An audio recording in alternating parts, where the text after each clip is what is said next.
बिजली की गड़गड़ाहट और रहस्यमयी हवाओं के बीच एक ऐसा फैसला लिया जाता है जो गौरी की जिंदगी हमेशा के लिए बदल देगा। अपनी सिंदूर की लकीर बचाने के लिए गौरी अपनी शक्तियां त्याग देती है, लेकिन क्या एक साधारण स्त्री बनकर वो मोहना और विहान के अंधकारमय खेल का सामना कर पाएगी? और जब मान कलश का रहस्य सामने आता है तो सवाल उठता है, क्या यह कलश बुराई को कैद करेगा या गौरी को ही अपने जाल में फंसा लेगा? वीडियो शुरू करने से पहले कृपया हमारे चैनल को लाइक और सब्सक्राइब करें और लेटेस्ट अपडेट्स कभी मिस न करें। इसके लिए बेल आइकन दबाना न भूलें। अब चलिए वीडियो शुरू करते हैं। विहान गौरी को सबके सामने घसीट कर लाता है और तभी गौरी एक खिला हुआ फूल देखती है जो उसके दिल में अभी भी बाकी मोहब्बत का इशारा करता है। लेकिन विहान सबके सामने ऐलान करता है कि गौरी को घर के बाहर रहना होगा। गौरी अपना हक जताती है, मगर विहान कहता है कि रिश्वा के लिए इस घर में कोई जगह नहीं है। मोहना बीच में आती है और कहती है कि सिर्फ गौरी को घर में रहने की इजाजत होगी, लेकिन एक शर्त पर, उसे रिश्वा की शक्तियां छोड़नी होंगी। सभी लोग गौरी को बलिदान न करने की सलाह देते हैं, लेकिन गौरी अपनी सिंदूर और विहान को वापस पाने की आस में अपनी शक्तियां त्यागने का निर्णय लेती है। बिजली कड़कने लगती है और रिश्वा की शक्तियां चमकते हुए मोहना के पास लौट जाती है।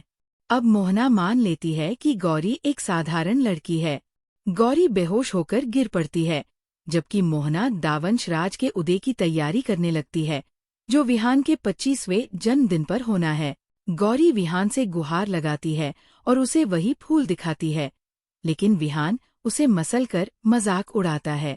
हिम्मत न हारते हुए गौरी शोध करती है और मान कलश का रहस्य जान लेती है, एक ऐसा पात्र जो बुरी आत्माओं को कैद कर सकता है।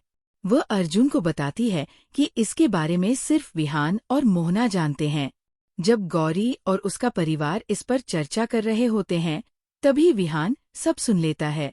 गौरी सबको बताती है कि उसने मान कलश ढूंढ लिया है, जिससे विहान चौंक जाता है। उधर अर्जुन और दादी धीरे से निकलने की कोशिश करते हैं और परिवार भी उनका पीछा करता है, लेकिन तभी विहान दरवाजा बंद कर देता है और वीणा अंदर फंस जाती है। गौरी अर्जुन से कहती है कि वह मम्मी जी की रक्षा करे और उसे भरोसा दिलाती है कि सब ठीक हो जाएगा। इसके बाद वो खुद दरवाजा खोलकर बाहर चली जाती है। इसी बीच बैटी केसरी पर हमला करती है, मगर केसरी डटकर उसका सामना करती है। हर्ष उसे बताता है कि अब वो पूरी तरह आजाद है। गौरी विहान का पीछा करते हुए जंगल में पहुंचती है, लेकिन पेड़ों की जड़ों में फंस जाती है। विहान उसका मजाक उड़ाते हुए कहता है कि वो बहुत साधारण है और मान कलश को पाने के लायक नहीं।